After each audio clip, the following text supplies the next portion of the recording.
Laziness is a commonly used noun that describes someone's unwillingness to carry out a task or put in effort in an activity. It is often used as a condemnation of someone in relation to the way they participate in school, work, or household chores.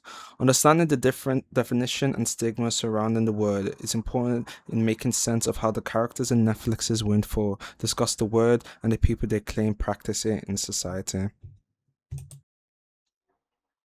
Netflix's 2022 movie Windfall, directed by Charlie McDowell, is a thriller about a man trying to steal from a billionaire's house. He fails at his goal as a billionaire and his wife arrive earlier than expected, leading the robber to apprehend them in their own home.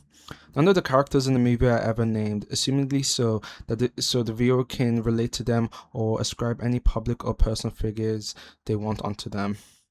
The characters are only identified in the subtitles by their roles, such as the protagonist being dubbed Robber slash Nobody, the billionaire as billionaire slash husband, and the wife as wife. Laziness is a prevalent subject matter in the movie due to the class tension between the protagonist and the billionaire.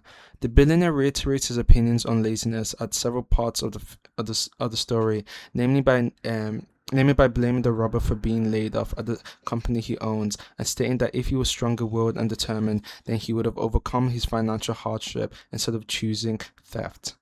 The billionaire's argument is that the most hardworking people in society deserve all the riches, whilst those who are impoverished simply did not work hard enough and hence deserve that place at the bottom of the class hierarchy.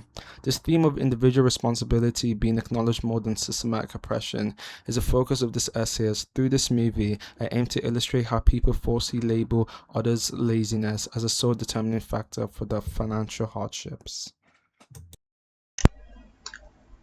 Missing the forest for the trees. During the 53-minute mark of the movie, the three characters are sitting on the diner table, waiting for $500,000 in cash to arrive at the house. The robber negotiated with them early to get that sum of money, and they are all waiting for one of the billionaire's staff to bring it to the house. As they wait, the billionaire, irritated, begins a monologue directed at the robber. He states that people nowadays are all lazy fucking loafers and freeloaders. He says this as he condemns the robber for taking the easy option of stealing instead of working hard and succeeding like he did. This animosity seems to have grown from a feeling that the masses have become entitled over time and henceforth are unwilling to work hard anymore, resulting in them becoming complacent in the billionaire's eyes. His labeling of the robber and others like him as lazy ignores the reality that the robber was most likely not fired due to his ability as an employee, but more so because the company he worked for wanted to cut wages to save on spending. This point is evident in the 37-minute mark of the film, as the billionaire justifies his shrewd business practices by stating that bloated fat companies often die and leaner, more efficient companies survive. His critique on the individual ignores how factors like this and many more make people seem lazy despite matters outside of their own control, limiting their capacity to be productive. It is no secret that a high number of workers are struggling to stay financially stable in today's economy. This reality is felt by the 49% of UK workers who admit to living paycheck to paycheck in 2025. Financial insecurity such as this means that if those same workers were to suddenly be fired, it could drastically increase our likelihood of becoming homeless. It's also important to note that a major barrier that prevents some people from becoming homeless is because they are fortunate enough to have family and friends that can house them, especially when they are unemployed. This point works as a further rebuttal to the billionaire's claim that laziness is the sole purpose for why people are worse off financially, because as the evidence suggests, people are being underpaid to the point that any change to the external factors could potentially lead to serious financial instability.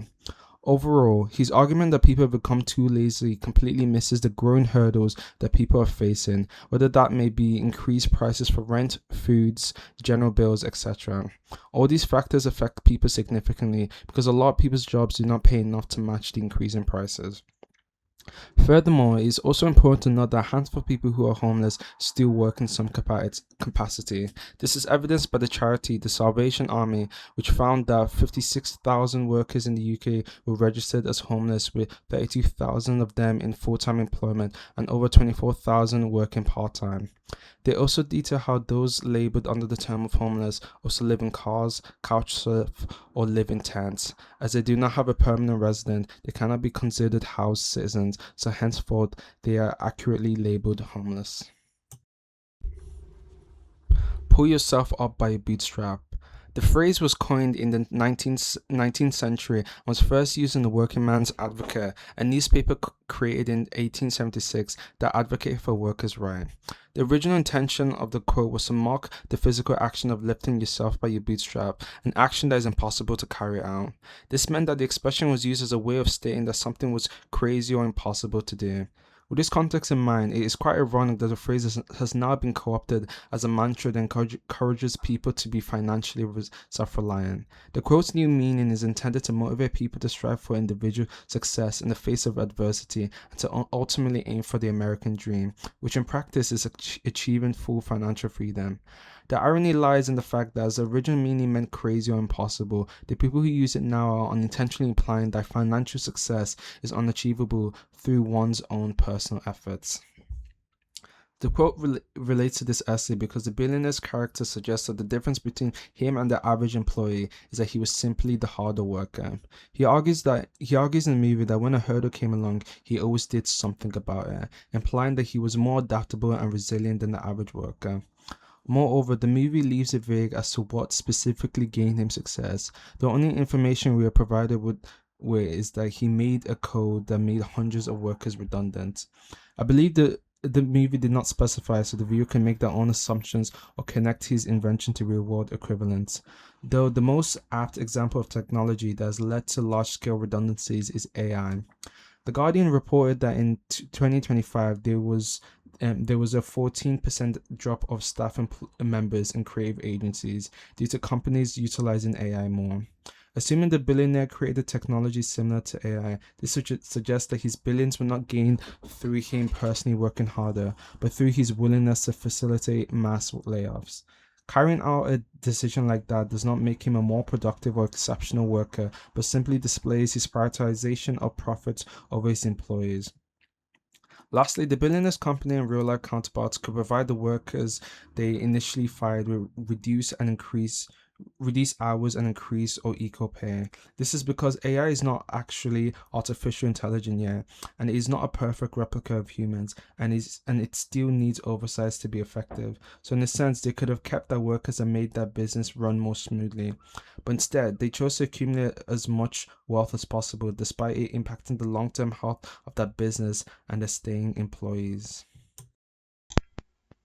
The billionaire's internal logic can be described as a meritocratic view. Meritocracy, in essence, is a society that is governed by the most capable people in society. This, in theory, is a society that rewards effort and talent rather than status and wealth. Many people believe in the myth of meritocracy as it creates an image of fairness and cultivates a desire for people to strive forward despite the obstacle. This belief is also an important tool that the ultra-rich use to market themselves. They frame the success as just because in their eyes the system rewards merit, so by extension they are simply more exceptional than everyone else. This claim that society is completely fair and only rewards merit works to hide the large amount of financial support that billionaires often receive and the worker exploitation they carry out to accrue such unimaginable sums of wealth. An example of financial support that the ultra rich gained that ultimately stifles the claim of meritocracy is the COVID bailouts. Loughborough University found that when the UK government provided bailouts to essential medical institutions, they also provided support to firms with political connections and those owned by large and influential shareholders. One of the companies they found that received handouts from the then Conservative Party was Greenhill Capital, a company that previously paid former Conservative Prime Minister David Cameron 1 million a year for a part-time boardroom. Additionally, billionaire companies require intense worker expectation to be profitable. This is most notable in Amazon's treatment of its workers. Oxfam America found out that more than half of Amazon workers in America report that the pace of work makes it hard for them to use the bathroom. The report also found that surveillance and monitoring is a major component in how Amazon maintains such a hostile and exhausting environment. The data revealed how 53% of Amazon warehouse workers feel a sense of being watched or monitored in work, always or most of the time. Ultimately, I would argue that meritocracy is a myth in our society, as our economy and system do not reward the most capable and individuals, but rather the people who can accrue the most profit.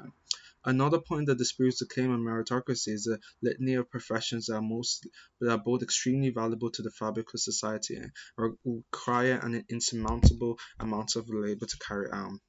Some examples of such jobs are nurses, teachers, cleaners, builders, carers, etc. In the meritocratic world, these professions would be provided the highest wages, but they are not in today's society because they do not provide exceeding profits to private companies. This viewpoint is most evident towards the end of his monologue to the thief, in which he states that most people nowadays are too busy sitting, bitching, and moaning that when they're confronted with an obstacle, they say, I guess that's it.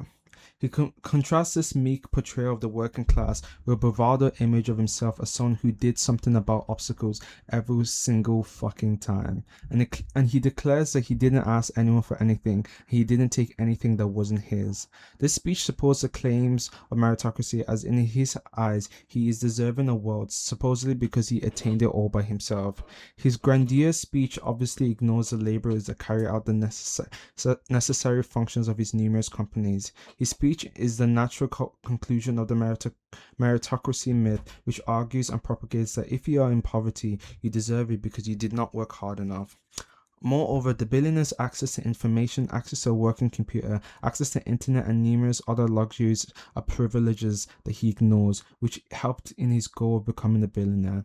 A fact that he would disregard as most propagators of meritocracy have a skewed view of poverty and believe it to be a minor stumbling block, rather than a psychological and traumatic experience that prohibits most people who are victims of it from getting any level of success. An example of extreme financial hardship can be seen through the experience of enslaved miners in Congo. These are people who cannot simply work their way out of such encroaching poverty. Additionally, someone who has kids and is behind on bills cannot just materialize more time to study and learn an extremely profitable skill. There are numerous systematic barriers that make it challenging for multiple demographics to succeed, and he dismisses it all as a lack of effort and will.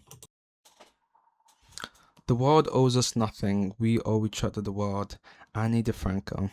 The line in his speech that inspired me to write this essay is the one he espouses early in his monologue to the thief, which is, I exist, therefore you owe me. He says this as he speculates why the robber chose to steal from his house specifically, as he questions if one of his companies made the robber redundant and asks mockingly if that means he owes the robber some form of compensation. This rationale makes sense from the billionaire's point of view because, in a legal sense, he has no reason to support people who he fires. This is something that is probably made clear in the terms and conditions of most jobs, but on a moral level, on a human level, he really should. This interaction perfectly highlights a lot of issues with the way the rich talk about financial inequality, because in a sense, the billionaire is simply saying, don't hate the player, hate the game. This notion that the game of capitalism is unfair and one simply has to acclimate and keep their head down is a damning perspective, which leads to the billionaire looking at a worker and employer relationship purely from the context of legal responsibility. The billionaire's willingness to dilute and ignore the humanity of his worker is a great issue, and it is one that actively increases economic inequality. This kind of thinking that systems have inevitable flaws that we cannot change is a false one that goes against the history of positive amendments such as civil rights, women's rights, and worker reforms. History has shown time and again that amendments can be made to improve and support people's lives. Moreover, this viewpoint largely mirrors Mark Fisher's 2009 book, Capitalist Realism. The book explores the idea that capitalism has become so all-encompassing in our life that it is easier to imagine the end of the world than the end of capitalism. This relates to the billionaire as, in a sense, his viewpoint of hardship being inevitable and that people have to overcome hurdles instead of eliminating them from society echoes the sentiment of the book, as they both argue that systematic change cannot be achieved, and so individuals must accept the society and the economy as it is. And to return to the billionaire's claim that he does not owe anyone anything, that to me is the issue. That is the problem of capitalism and the hyper-individualist system it cultivates. A society in which some of the most significant and influential businesses do not have to consider the well-being of their workers is an issue. As one individual in the game of capitalism, the billionaire is not personally responsible for increasing housing prices, even though in some cases a singular billionaire actually is. But as an influential figure in the world, he has a lot more say in how society is run than most people. So he has less reason to propagate a fatalistic worldview. And outside of moral platitudes to just love thy neighbor, there should be more laws in place to ensure that companies make it a priority to care for their workers, and they should provide compensation if they fire people. Because as much as the ultra rich would like to believe, or would like you to believe, they're not the ones taking the risk in the business relationships. The workers are. The workers are the ones putting their physical and mental well being on the line to maintain a company, and they are also the ones at risk of financial woes if they are anywhere near the poverty line. Simply put, despite the fact he is right in claiming no legal liability to his exiled workers, I believe in a just world, the well being of humans, animals, and the planet will take precedence before profits, because a society becomes unsafe when the powerful figures have no legal basis to protect their workers and their well-being. That's why ultimately I would advocate for more worker-led businesses, and the workers would have their interests as at the center as a center focus, instead of pleading to companies and governments to prioritize them. Lastly, I want to state that as a society, we have enough resources to end global poverty and hunger. If resources and wealth from the ultra rich was distributed properly, most, if not all, people would be living safe and healthy lives. But personal self interest and profit led economies prohibit this, unfortunately. Conclusion. Overall, I thoroughly enjoyed Charlie McDowell's crime thriller Windfall, and I would recommend readers to watch the film. I truly believe that the way we as a society frame laziness often allows the true bad actors and systems off the hook for creating unfair conditions. I ultimately believe media and art are useful tools to understand different social experiences, and I hope my essay and this movie work as a meaningful gateway to understanding worker rights and structural/economic inequality.